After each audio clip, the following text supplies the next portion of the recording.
Welcome to your weekly news roundup. Each week we run through the top property and tech news stories for those in PropTech and the housing sector.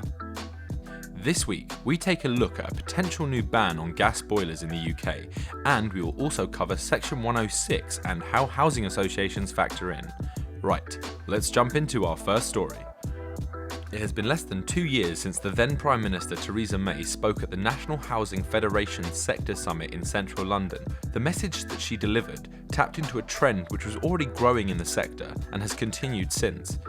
Namely, a move away from developing homes by buying the affordable housing private developers are ordered to provide under Section 106 of the Town and Country Planning Act 1990, and towards acting much more like developers, buying packages of land, taking them through planning and delivering schemes with a mixture of housing tenures.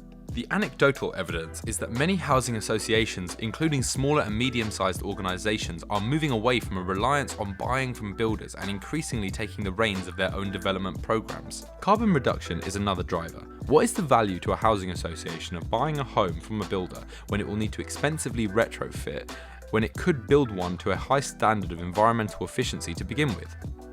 Ultimately, a move away from Section 106 insulates against a market downturn. When overall house building dips, so does Section 106. The rationale behind doing less Section 106 is that house creation is less reliant on market forces. At Etopia, we want to see housing associations taking an environmentally focused approach to leading on major developments. Creating the kind of large-scale, high-quality developments this country needs requires a special kind of leadership. Leadership housing associations are uniquely placed to provide.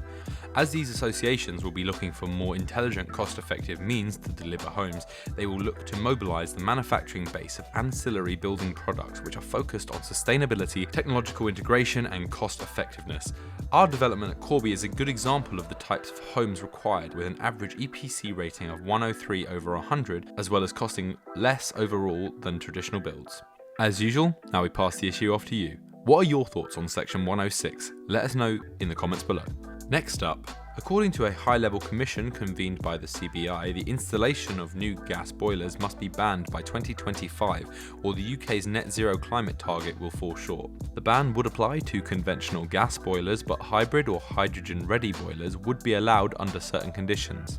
Heating is the largest single source of carbon emissions in the UK, making up more than 1/3 of our total emissions. Decarbonising heat is the biggest energy challenge in tackling the climate emergency, particularly because it requires action in millions of individual homes.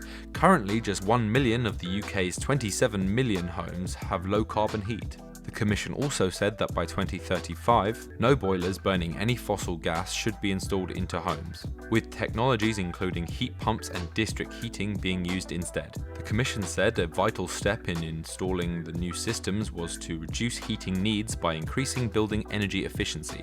At Etopia, we feel that for a home to be truly modern, it must be embedded with the latest in smart home technologies. At our development in Priors Hall Park, every home uses either ground or air source heat pumps in combination with solar panels and a battery storage system to ensure each home is driven by renewables and can achieve net zero CO2 emissions.